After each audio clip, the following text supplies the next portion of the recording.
The Florida Panthers punched their ticket to their third straight Stanley Cup Final, and it's another clincher on the road.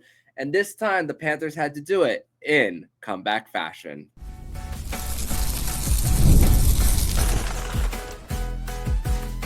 You're Locked On Panthers, your daily podcast on the Florida Panthers. Part of the Locked On Podcast Network, your team every day. And welcome into this Thursday, May 29th edition of the Locked On Florida Panthers podcast, part of the Locked On Podcast Network, where it is your team every day. Thank you for making the Locked On Florida Panthers podcast your first listen of the day. I'm Armando Velez from the Hockey News. You can follow me on X at MondoMan12. That is David Lasseter, formerly of Panther Parkway, here joining me on this edition of the show to break down this 5-3 win for the Florida Panthers against the Carolina Hurricanes in Game 5. Today's episode is brought to you by FanDuel. Right now, new FanDuel customers can get $200 in bonus bets if your first $5 bet wins. You can do that all on FanDuel. So, David, welcome back to the show, by the way. I want to start that off. And it's a second straight clincher that you are joining me on the show. And it's a fourth time overall that you're joining me on the show when it comes to a series ending. The first time it was the 2022 sweep against the Lightning. You joined me the first time that the Panthers beat the Canes when it was the sweep. I had the broom in my actual hand. And then now it's you seem like a little bit of a good luck charm here. So welcome to the show, my friend. Thank you. Obviously, it's all me. I did it all. That's the reason why it happened. No, happy to be back and talk about another series win, and third straight Stanley Cup Final, which doesn't seem real, but it is. And yep. Yeah. Four playoff series wins before 2022. And before 2023, excuse me.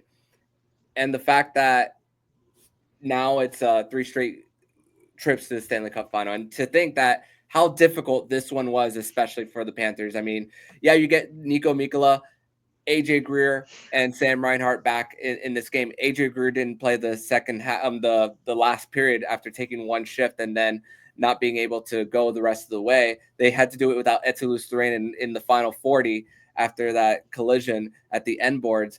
But for the Panthers, making it so difficult on themselves with those poor not breakout passes, those poor passes in the neutral zone, one by Gustav Forsling, the other one by Nico Mikkola, that led to breakaway opportunities for the Carolina Hurricanes. And I was thinking even before that, I'm like, okay, the Panthers are playing some of their worst hockey of the entire playoffs, and the Carolina Hurricanes were cycling the puck all before it, but still not getting their goals. There was one 2-on-1 stop that Sergei Bobrovsky had that was huge in the beginning of the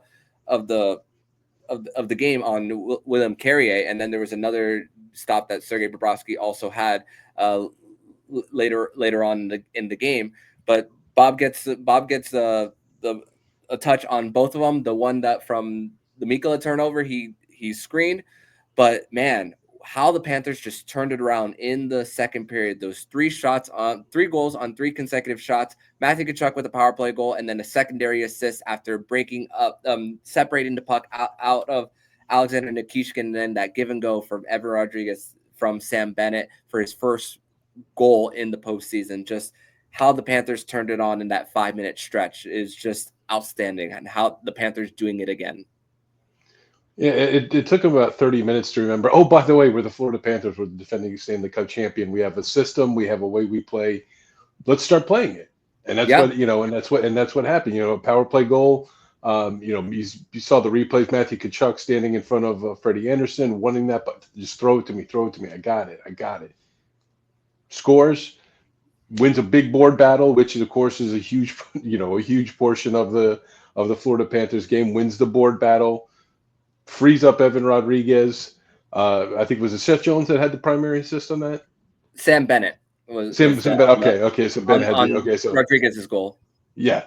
So you play Panther hockey, and you do what this Panther team seem to do. They win.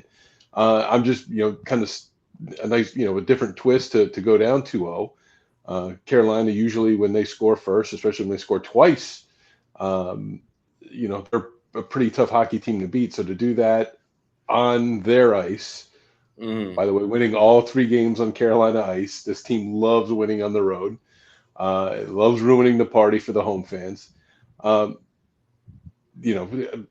It sucks that they had to put themselves in the hole, but they dug themselves out, and the result is another Eastern Conference championship.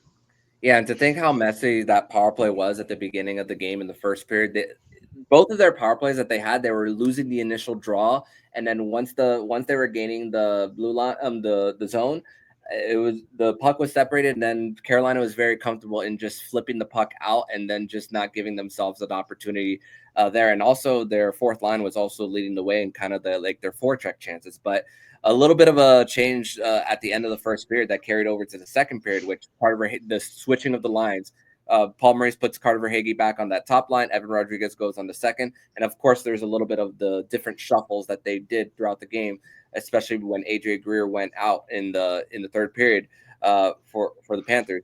But you think about the amount of penalties that were called on the same kind of play, the holding penalties. One from Seth Jones, he was trying to close the gap. Evan Rodrigues drew one as well after getting tangled up with Kakaniemi. So it was a lot of the same penalty that was being called in the game for the Panthers here, and to think that it was an 0 for 10 drought right before that first one, and then just the floodgates open for the Panthers, and then you think the amount of times that we've seen when the Panthers go with a lead in the third period that they just don't surrender. Once again, Paul Maurice coached Florida Panthers team is undefeated when they go into the third period with the lead. And to think that even before the Carolina Hurricanes scored to make it 3-3, the Panthers were still playing fairly well for them. And of course, unfortunately, they did on their power play in the third to begin the third period. They did unfortunately get gave up a shot on goal that was quite a good amount of quality for the Canes there, and even then, 4 shots in the third period, and one of them was just on another backhanded pass from Gustav Forsling. Not the best night for Gustav Forsling, but the Panthers around him made up for it. 5 different goal scorers on the evening. Yeah, and how many times do you see Gustav Forsling make the error that he made on that first goal? You don't see it. He's as fundamentally sound as a defenseman as there is in the league. I got a little nervous. I was like, well, Jesus, if Gustav Forsling is going to start making errors like this, it's going to bring it back to Sunrise. Yeah. But they just, they dug in. They finally remembered how to play Panthers hockey. You win the board battles. And Carolina was doing that for about the first 30 minutes or so. And thankfully woke up in time, got a little bit of luck on the empty netter there by Sam Bennett. Sam Bennett playing the long game. Okay, I'm going to take a terrible penalty, and then I'm going to come out of the box and salt it away. Good. Yeah. It's just to think that although they were icing the puck there, the fact that the Canes were on the power play, then it wasted a lot of time. And to think that the one of the shots that Barkov had on that empty netter, it was so well timed, knowing that time will go off and then Bennett's getting out, and then was able to just get it out, get it in. But even before that, 4 minutes after the Carolina Hurricanes tied the game at 3, just the amount of wizardry that Aleskander Barkov had to get that puck through the crease with Freddie Anderson on his stomach diving, that puck could have been easily broken up. Fights off the check from Dmitry Orlov, gets it back on his forehand to set up Carter Verhaeghe, who just roofed the puck. Just so much net for him to get that puck up. And just another goal by Swaggy in the playoffs. This one was the GWG for the Panthers here, but just the amount of the takeover that the Panthers had. There were so many times, especially in that second period, which of course in the long change period, if you're in your offensive zone, your bench is the one closer to the net. So there were multiple times where I was seeing that the Aho line was on the ice for a minute and a half, and there was one shift where the Panthers were able to get a minute a partial change right before puck went to the net. And even there was this one penalty kill where Tomas Nosek and Sam Reinhart were on the ice together. It looked that the Panthers were very comfortable taking away the shooting lanes for the Carolina Hurricanes, and they were on the ice for almost the entirety of the power play there. So just special teams just came to play for at least on the penalty kill. The power play didn't really get it going until they started winning their draws. And to think that the third goal, the one that Marchand set up to Lundell, another goal off an icing and winning that draw, how they adjusted, how they were able to get from losing faceoffs to winning them, very key. Oh, indeed, yeah, like you said, and that the Lundell goal right off the draw, like you don't see those too terribly often. I can't remember seeing a lot of those from the Panthers, but just sometimes during the course of a game, there's some times where faceoffs are just super important. Other times, but when you have a chance, with tired, defensive unit out there, you've got to win those and put pressure on them. And I don't even, Marchand just threw it right towards the net, right off Lundell's stick, and unbelievable. And going back to the Barkov play on Verhaeghe's goal. Barkov, I think the kids say the words that the kids use. Barkov is a grown ass man, and that's a grown ass man play. I mean, Dmitry Orlov is no slouch. He had a rough series overall, but to see him just, I guess ragdoll for the lack of a better term, and create a chance. And Verhaeghe, who else could it be to win the series but Verhaeghe? Gets it where it needs to be. Could have made a mistake there, put it in the Anderson's pad. Nope, right up top. Good luck. And like I said, who else could it be? Yeah, and the fact that the Panthers were able to do it with Rod Brindamore changing up his matchups, being the one with the last change. He was trying to get in the first two games. It was the Aho line against the Bennett line, but even tried it against the Barkov line. And hey, 2 goals from that line. Seth Jarvis got the third one, but the Panthers were still. Barkov line was the one who drew the icing, and then they got the Lundell line on the ice for that third one after the Carolina Hurricanes were tired on that one to make it 3-2 at the time. But we're going to transition over to segment number 2, where we're going to discuss our 3 stars of the game and discuss the moment where we knew the game was won. We'll discuss that more next here on the Locked On Florida Panthers podcast. Today's episode is brought to you by FanDuel, and the NBA and NHL playoffs are in full swing, and every night delivers highlight-worthy performances, major momentum shifts, and can't-miss moments. Whether it's a game-winning shot or a breakout player, there's never a better time to get in on the action. FanDuel makes it easy to stay in the game before tip-off or puck drop and live with player props, performance trends, and same-game parlays.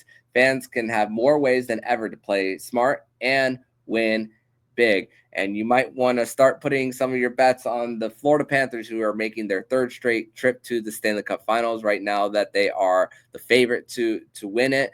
And now that they have clinched their spot, it's not too late to put in a bet, although the odds aren't as high as they were now that they are the last team standing from the Eastern Conference. But are you new to FanDuel? It's the perfect time to sign up. Head to FanDuel.com and place your first $5 bet. If it wins, you get $200 in bonus bets. Make every moment more with FanDuel, the official sportsbook partner of the NBA.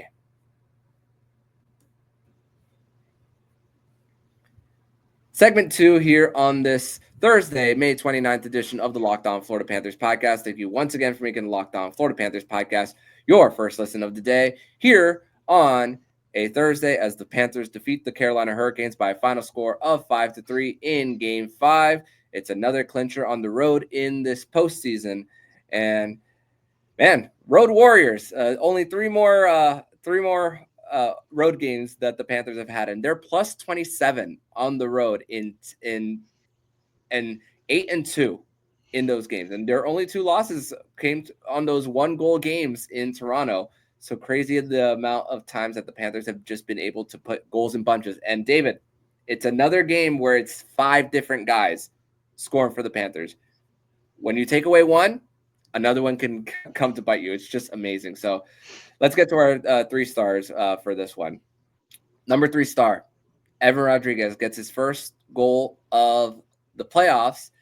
Fought on a lot of his shifts, had to do with coming off of the top line, even drew the penalty that led to the first power play, the one and only power play goal, for the Panthers from Matthew Tkachuk, that holding on to Jesperi Kotkaniemi that ended up in the back of the net on that redirection by Tkachuk from Aaron Ablad. And also to mention, how lucky are we that the clearing attempt hit the referee right before the Panthers got that puck back for them.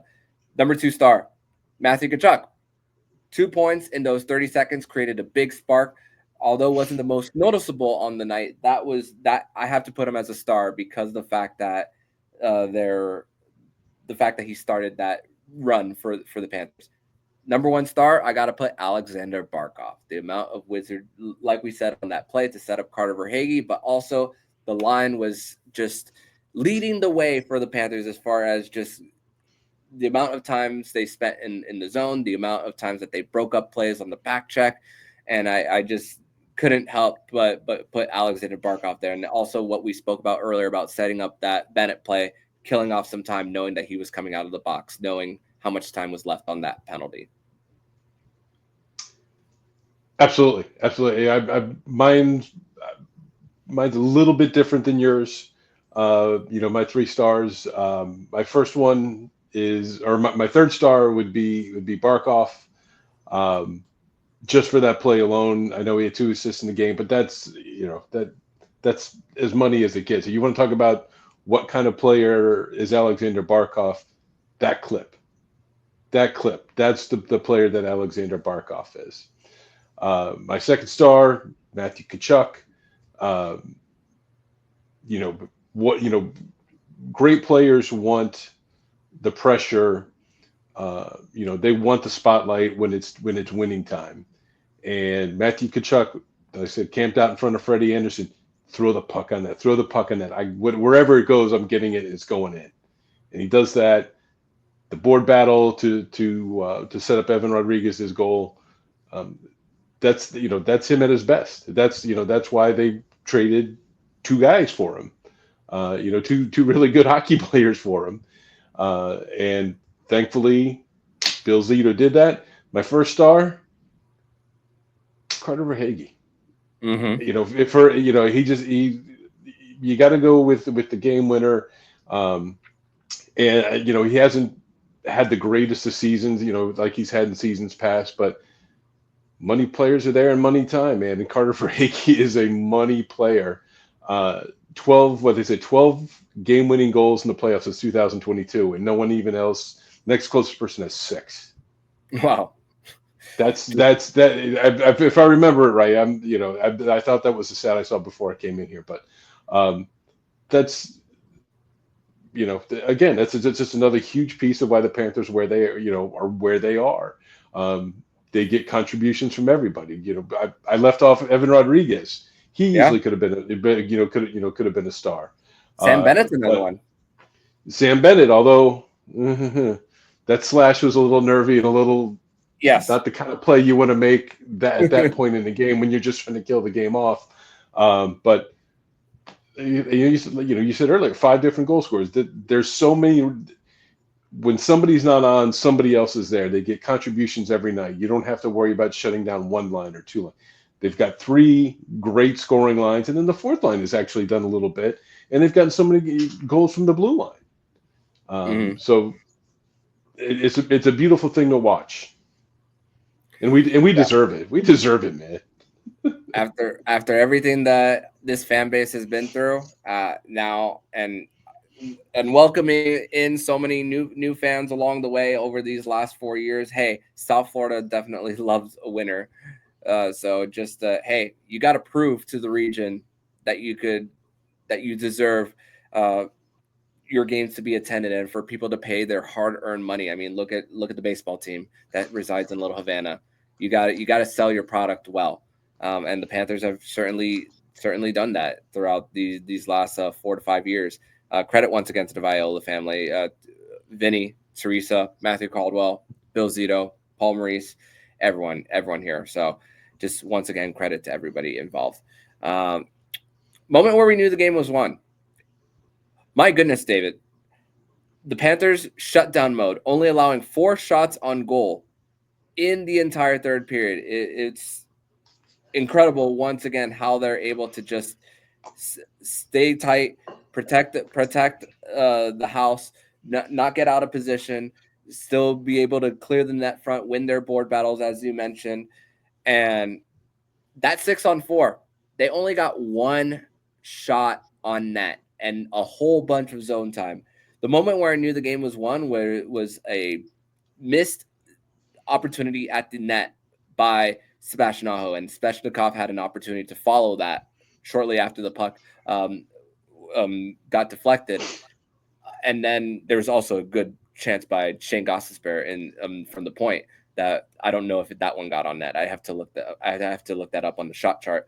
But the amount of possession that Carolina had, and still they weren't able to go through. It was right before the empty net, and then Sam Bennett. I was thinking, okay, I think the Panthers are good here, even though it was a 6-on-4. So that was when I knew the game was won. How about you? With Verhaeghe, once they took the lead again at 4-3, I was, it just seemed like again, the perfect thing again. Carter Verhaeghe, Mr. Clutch, doing it again. Got a little nervy when I saw Sam Bennett slash and go to the box, and I said, "Oh boy, this isn't going to be easy." I posted this little meme on Blue Sky that I always do. It's a dolphin coming out of the water with a rainbow, and the caption says, "I want to die." So, because it was nervy. It was stand 2 feet from your TV for me. 2 feet from your TV time for me, which I do when things get a little bit nervy. But like you said, the guys that one shot on Bobrovsky that actually got to Bob in that time. They just they shut it down. You knew guys were just going to start throwing their body or whatever as soon as you see somebody wind up, and Carolina's hacking away, and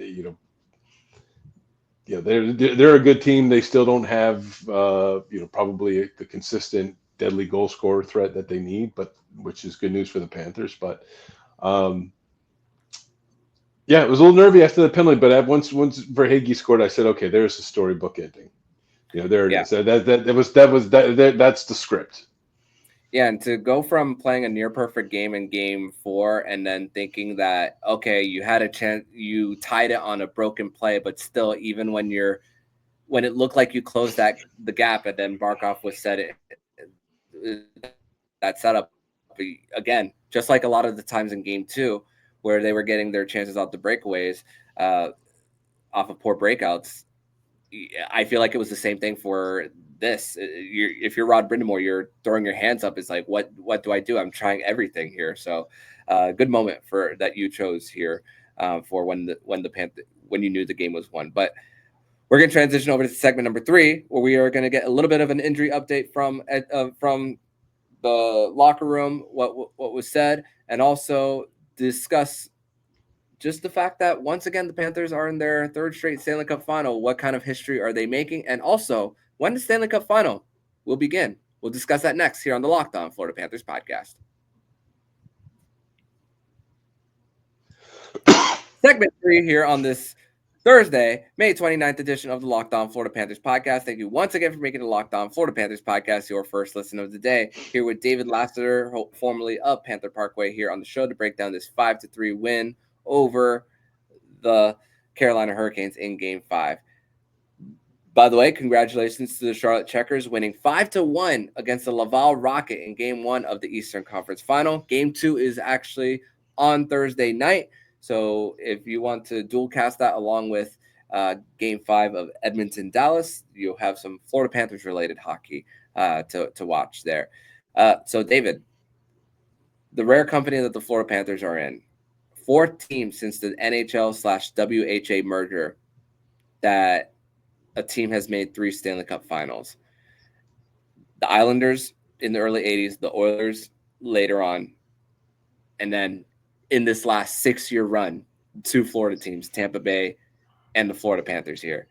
So the Panthers are just in rare company when it comes to just the last 45 years. But I was excited for a little bit. Obviously, you're happy with wins, but the feeling the first time is a little different than the feeling the third time, obviously.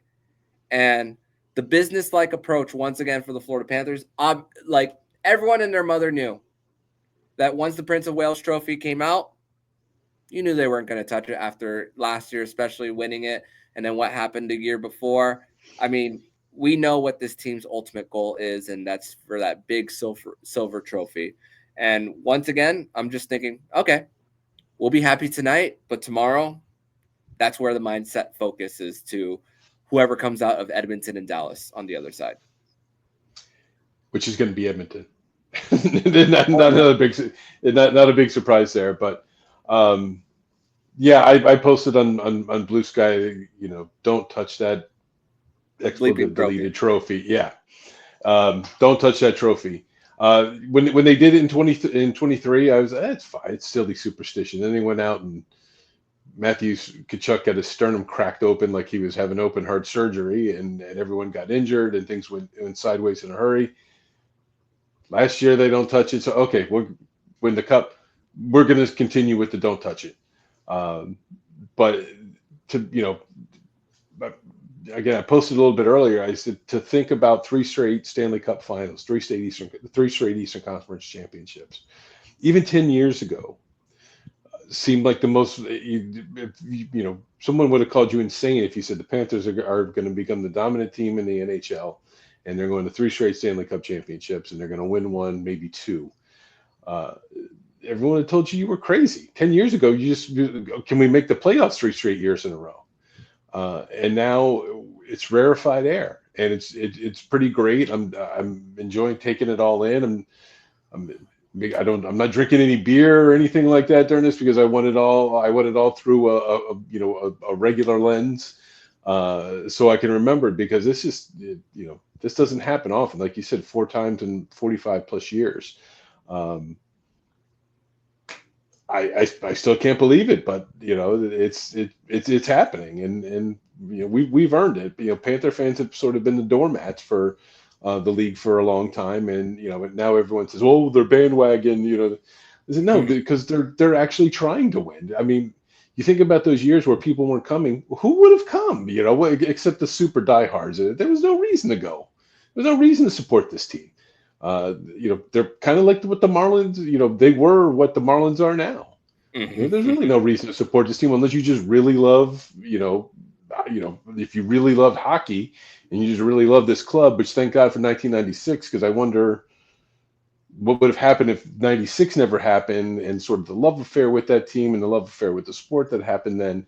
What would happen during those lean years? Who knows? There might not even be a Florida Panthers if that doesn't happen. So I always get mad. People say, "Oh, they're bandwagon fans." If you would have spent your money for what they were putting out on the ice for in around 2010 or whatever, you'd been crazy. Mm-hmm.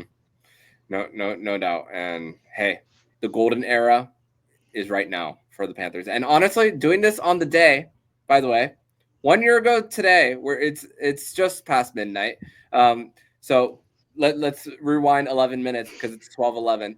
May 28th, 2024. The Panthers defeated the New York Rangers by in Game 4 to on the power play. Sam Reinhart set up by Aleskander Barkov to tie the series at 2, and that was the turning point when the series turned. Paul Maurice said it. So a year to the day, another clincher for the Panthers in the Eastern Conference Final. So doing it 365 days after the fact. So when will the Stanley Cup Final begin? The Panthers are going to get a week off no matter what happens.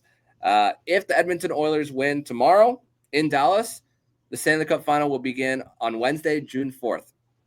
If this goes at least 6 games, we are seeing a June 7th start for the Stanley Cup Final. And I don't care who. Honestly, I don't care who it's against. When I'm looking at this matchup, I mean, Edmonton on the other side, they just lost Zach Hyman for the entire rest of the playoffs after a hit from former Panther Mason Marchment. So one former Panther draft pick gets hit by another former Panther, and it results in that injury. So Dallas's power play has just they've gone cold outside of game one. Mikko Rantanen has 6 goals in 2 periods in 2 straight games, but outside of that, 3 goals outside of it, and the depth hasn't shown up for the Dallas Stars at times. Jason Robertson just got his first 2 goals in the last 2 games, so we'll see what happens for that series between the two.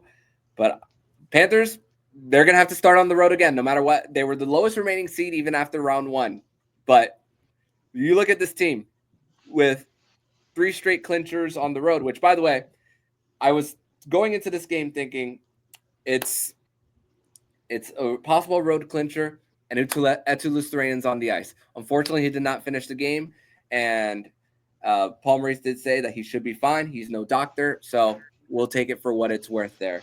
I feel bad that he couldn't get add on to his points like he did in the first 2 series. So your thoughts there?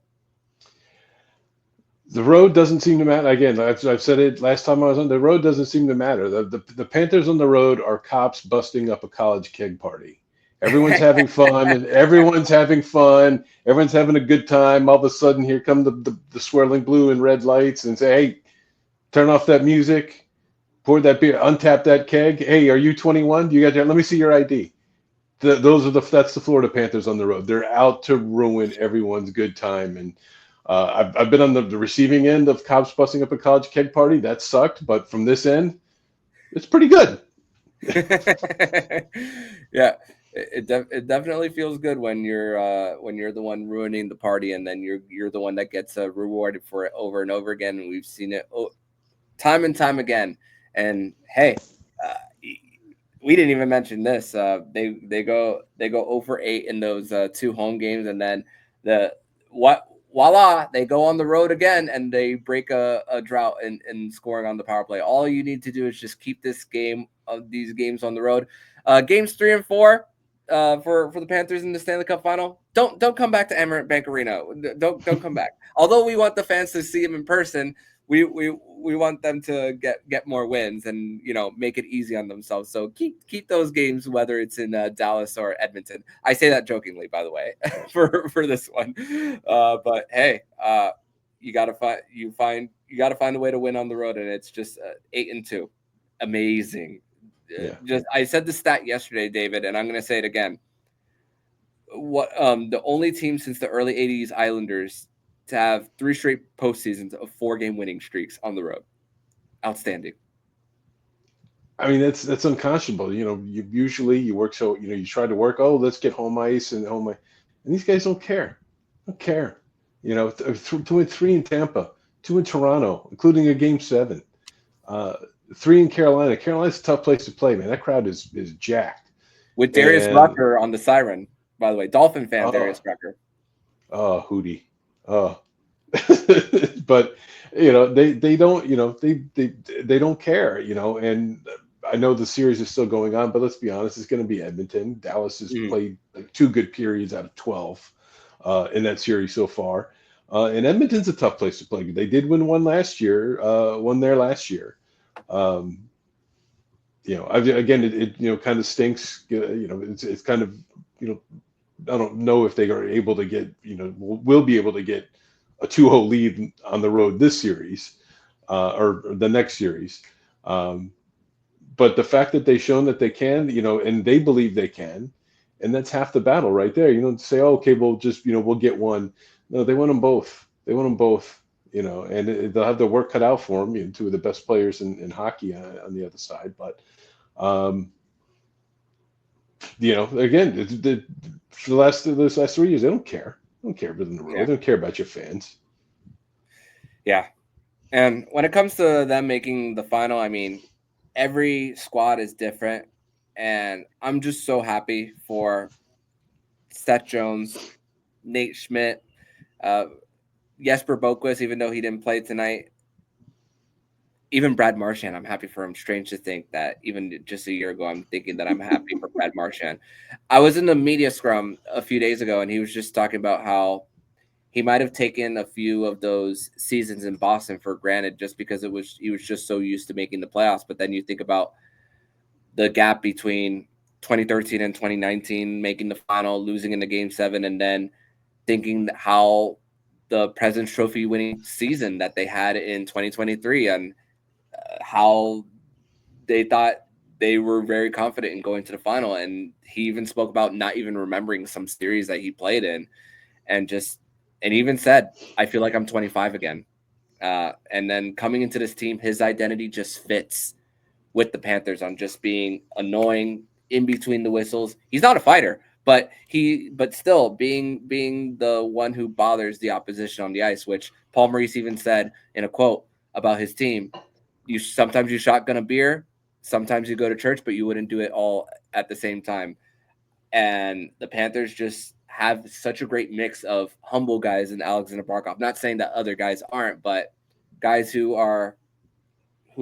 have so many different personalities, and that just fits with their style of play and everything in between to just intimidate the other opponent, it's such a great mix that this team has. And I didn't think their depth would be better from the last season. And to think that they got back to it, I'm just thinking, wow, we can't take this for granted. No, we certainly can't. No, absolutely not. And it's kind of amazing. You think about just the last couple of years and guys that they've lost and the guys that they've managed to bring in, and to have it all still work, to get everyone to buy in, and that's having good leadership. That's Barkov, that's Tkachuk, that's Ablad. Those are those guys saying, this is how we do things here. And everyone just saying, okay, I just want to win. Tell me what I got to do to help win. And Marchand, what a huge addition. He's the epitome of the guy that if he's on your team, you love him. If he's on the other team, you hate him. Because that's exactly it. Up until February, I hated Brad Marchand. I love the guy, man. So I'm looking at jerseys. Am I going to buy a Brad Marchand jersey? To wear afterwards. But he was the perfect guy to add because he was a Panther. He just didn't know it yet. Just the way he plays, he fits in seamlessly. No growing, and the fact that he kind of seen what this team can do. Losing to the Panthers 2 years in a row. He can probably see, okay, yeah, I could, yeah. I think the Panthers were the only team he wanted to go to. It's a perfect place for him to fit in. Yeah. To think that Four Nations, although they dealt with the injuries with Tkachuk and the LTIR space, to think that what the conversations in the locker room between him and Sam Bennett, that might have been the needle mover for getting him over. It was a blessing in disguise having them on the same line together there. And also, one more thing before we get out of here. Aaron Ablad was asked the other day just if you had any hope that they would ever get to this point, one win away from the Stanley Cup Final. And he's like, I always had hope because we had Aleskander Barkov, and Aleskander Barkov was the man once again tonight. And hey, that's why you put him as your captain. That's why he sets the example in and out, night in and night out. So Aleskander Barkov, man, what a treat it is. And he's under contract for until 2030, the longest tenured Panther he's going to be. And that's going to be a hard record to break. So glad that he's in South Florida and that we get to watch him every single night. But David, I want to thank you so much for joining me on this edition of the Locked On Florida Panthers podcast. A 5-3 win for the Panthers over the Carolina Hurricanes. The Panthers advance to their third straight Stanley Cup Final. Tell everybody where they can follow you online. You can follow me on Instagram at David Lasseter, Lasseter, not ITER.